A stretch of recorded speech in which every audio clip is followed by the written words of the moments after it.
Hola, te habla Fernando Zavala. Quiero decirte que me complace nuevamente saludarte y darte la bienvenida a la continuación de la serie Cuéntame esa historia otra vez. ¿Y de qué habla nuestro relato para hoy? Comencemos por dar el crédito que corresponde. El relato lo leí en una publicación, Adventist Review, del año 2008.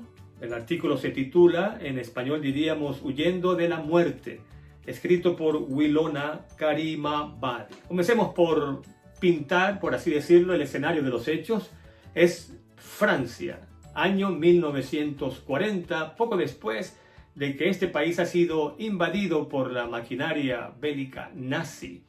El protagonista de la historia es un comerciante belga. El nombre en inglés que da el artículo es John Henry Weidner. Y John Henry Weidner cuenta que un día él vivía en la ciudad de Lyons, donde había establecido su negocio. Pero estaba en la estación del ferrocarril, donde había un gran número de madres judías con sus niños, algunos de ellos muy pequeños, esperando ser deportados. Pero dice el relato que un niño comenzó a llorar y no dejaba de llorar. Entonces un guardia de los escuadrones de seguridad le ordenó a la madre que callara al niño. La madre intentó, pero no lo logró. Entonces este oficial se acercó a la madre, le arrebató el niño de sus brazos y con su fuerza brutalmente lo lanzó contra el piso. Y estando el bebé en el piso, le aplastó su cabecita. Bueno, un relato terrible incluso de repetir y de contar, pero esa fue la realidad. Y dice John Henry que él estaba allí sin poder hacer nada, porque cualquier movimiento en falso había significado su muerte. Pero apenas pudo, se puso de acuerdo con familiares y amigos para crear una red clandestina que tendría como misión trasladar principalmente judíos de Holanda a Bélgica, de Bélgica a Francia y de Francia a Suiza, país que se mantenía neutral durante el conflicto. Bueno, y así fue. Una operación, bueno, de cada día muy compleja, pero también muy riesgosa, porque cada participante arriesgaba su vida en ella. Y cuenta el mismo John Henry que él fue apresado varias veces, pero también en cada ocasión fue milagrosamente liberado. Una de ellas, dice él, que incluso le fijaron la fecha de la ejecución y sería por fusilamiento. Pero también milagrosamente ocurrió que el día anterior a la ejecución, un guardia alemán se acercó y le dijo cómo él podría fugarse, y en efecto logró huir, fugarse, saliendo ileso milagrosamente de esa operación.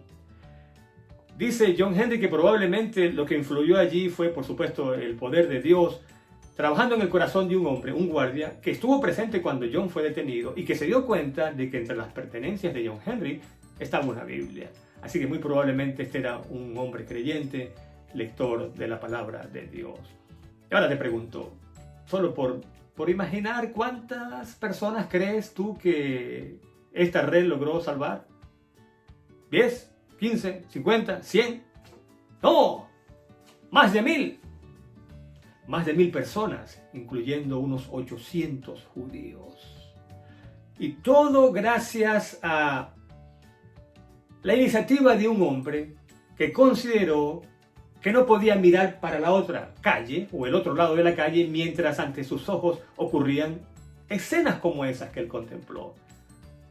Pero ahora una pregunta que está en el aire y debemos formular es de dónde él obtuvo esa fibra moral, de dónde obtuvo las enseñanzas, el ejemplo que lo capacitaron para convertirse en un instrumento de bendición para tanta gente. Bueno, él mismo cuenta que nació en un hogar cristiano, su padre era pastor y en su hogar les enseñaron los grandes principios de la palabra de Dios, incluyendo el gran mandamiento de amor a Dios y el mandamiento de amar a nuestros semejantes.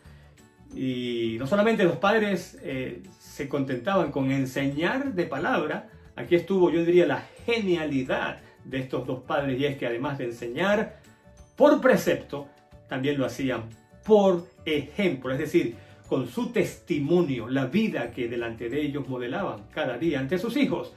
Y un ejemplo que el mismo John Henry da es que en una oportunidad, mientras vivían en Suiza, el gobierno ordenó que todos los niños debían asistir a clases 6 veces por semana, incluyendo el día sábado. Pero el padre de John, el pastor, ellos guardaban el sábado en su familia, abogó ante las autoridades para que les dieran una excepción, los exoneraran. La respuesta fue negativa, pero además se le dijo que si no cumplía con la ley, entonces tendría que presentarse una vez por semana para ser apresado, y eso durante 7 años. Y dice John Henry que durante 7 años observó a su padre voluntariamente ir a las autoridades para que lo apresaran un día por semana durante 7 años. Así que, ¿cuál es la lección para nosotros? Bueno, podríamos decir, como escribió el mismo John Henry, si crees que algo es correcto, tienes que aceptar las consecuencias de ser fiel a tu creencia. Vaya, qué cosa tan tremenda. Si crees que algo es correcto, tienes que aceptar las consecuencias de ser fiel a lo que crees. No lo dice aquí, pero es como si dijera, y estar dispuesto a enfrentar lo que venga, con tal de ser fiel. Bueno, estos padres básicamente estaban enseñando a sus hijos que cuando los mandamientos de Dios de alguna forma están siendo ignorados o arrollados por las leyes del gobierno, primero debemos obedecer a Dios antes que a los hombres. Y una lección que se deriva de esta, pues podríamos mencionarla, y es que padres y maestros especialmente que me están escuchando, no nos conformemos con enseñar solamente reglas. No nos conformemos con enseñar solamente normas. Las normas tienen su lugar, las reglas también. Pero el caso es que cambian de lugar a lugar, caducan en ocasiones. Vamos a enseñar, además de reglas, principios. Porque los principios son absolutos, verdades absolutas que se aplican a todo ser humano, en todo tiempo y en todo lugar. Así que gracias a estas enseñanzas de estos padres, entregaron al mundo, por así decirlo, hijos que no solamente fueron una bendición para la sociedad, sino también, pensamos, futuros ciudadanos para el reino de los cielos. Y dicho esto, solo me resta recordarte que cualquiera sea el problema que estés enfrentando, lo enfrentes en el nombre de Dios y con el poder de Dios.